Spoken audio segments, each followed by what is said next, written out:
Today I will read out one thing, which is a khutbah that Hazrat Maulana Nuruddin gave, specifically on the topic of Khilafat. And hopefully next week I will read out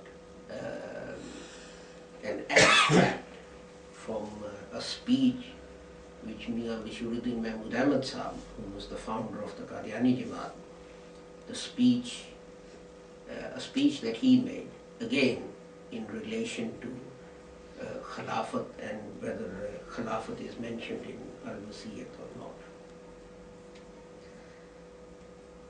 This speech, or actually it was a khutbah given at the time of Eid al-Fitr by Hazrat Maulana Nuruddin, and at that time what had happened was that there was a lot of disagreement in the Jamaat about the position of the Khalifa and so on.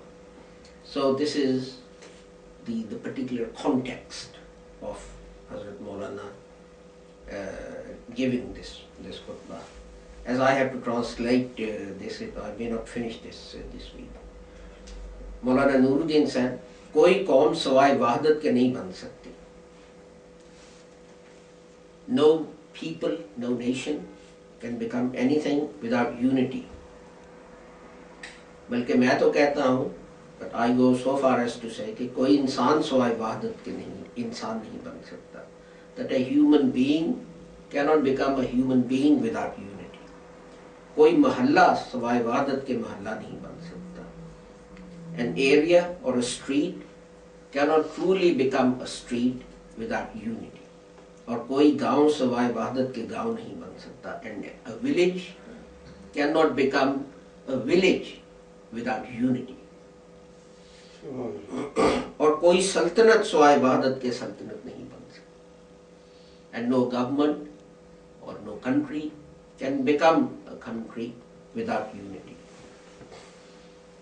एहदिना सिरातल मुस्तकीम की तफसीर में मैंने हजरत मिर्जा साहब से सुना है. In the explanation of एहदिना सिरातल Mustakim given by Hazrat Mirza Sahib, I heard that एहदिना में ना इस बात की तरफ इशारा करता है.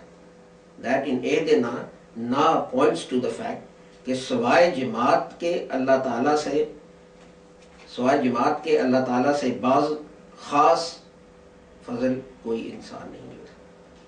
कि without belonging to a jamaat, to a community, a person cannot have God's favors bestowed upon him. जमात की बड़ी ज़रूरत है. The Jamaat is an essential. यहाँ तक कि अगर जमा ना हो तो खुदा के इस फजल के जाज़ब नहीं हो सकते.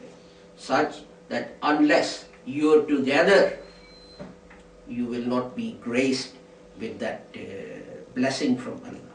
मैं फिर कहता हूँ, I repeat, कि जब तक वादत ना होगी, until there is unity, तुम कोई तरक्की नहीं कर सकते. You can make no progress. I'll skip one paragraph because it's not strictly related to Khilafat. एक खलीफा आदम था. Adam was a खलीफा. उसकी निस्बत फरमाया, about whom it was said, इन्नी जायलुन फिल अर्ज़ खलीफतन. अब खुद ही, that's the verse of the Quran, I'm going to create a Khalifa on earth. अब खुद ही इसके बारे में इरशाद है, आसा आदमो रब्बहु फगावा. लेकिन जब फरिश्तों ने कहा, but when the angel said, मैं युफ्सिदु फीहा व युफ्सिकु कुद्दमा व नाहनु नुसब्बे बिहम्दिका व नुक़द्दिसु लका. But when the angel said, well, we glorify you day and night, and you're going to create something that will create evil in the land, तो उनको डांट पिलाई. That Allah told them off. तुम कौन होते हो ऐसा कहने वाले? Who were you to say this? बस तुम आदम को सजदा करो. You bow down to Adam. चुनाचे उनको ऐसा करना पड़ा, and they had to do that. देखो फिर दाऊद के लिए क्या क्या मुश्किलात पेश आए.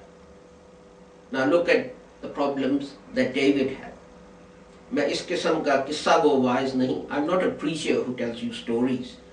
कि तुम्हें अजीब अजीब किस्से उनके मुतालिक सुनाओ. That I should tell you strange stories about them. And then after David, तीसरा खलीफा अबू बकर. And then another type of Khalifa or another Khalifa is Abu बकर. इसके मुकाबले में शिया जो कुछ इतराज करते हैं वो इतने हैं कि 1300 बरस हो गए मगर वो इतराज खत्म होने को नहीं है. And the objection that Shias raise about Hazrat Abu Bakr, it's been 1300 years and there are so many objections that they have that they are not coming to an end. चौथा खलीफा तुम सब हो. The fourth Khalifa is all of you, the whole Jamaat. चौथा खलीफा तुम सब हो. चुनाचे अल्लाह ताला ने फरमाया. So God said, सुमा जालनाकुम खलाफा फिल अर्ज़. अगली को कौमों को हलाक करके तुमको उनका खलीफा बना दिया. That God destroyed earlier communities or nations and made you their खलीफा. 4 का जिक्र तो हो चुका. अब मैं तुम्हारा खलीफा. Now I am your खलीफा. अगर कोई कहे कि अल वसीयत में हजरत साहब ने नूरदीन का जिक्र नहीं किया, if someone says that in अल वसीयत हजरत साहब hasn't mentioned Nureddin by name, तो हम कहते हैं, then I say this in reply, कि ऐसा ही आदम और अबू बकर का जिक्र भी पहली पेशन गोई में, that Adam and Abu Bakr weren't mentioned in earlier prophecies either. हजरत साहब की तसनीफ में मार्फत का एक नुक्ता है. There is one point of understanding in the writings of हजरत साहब. वो मैं तुम्हें खोल कर सुनाता. I relate it to you and I open it up for you. जिसको खलीफा बनाना था उसका मामला तो खुदा के सुपुर्द कर दिए. Whoever was going to be your Khalifa or leader, he left that up to God.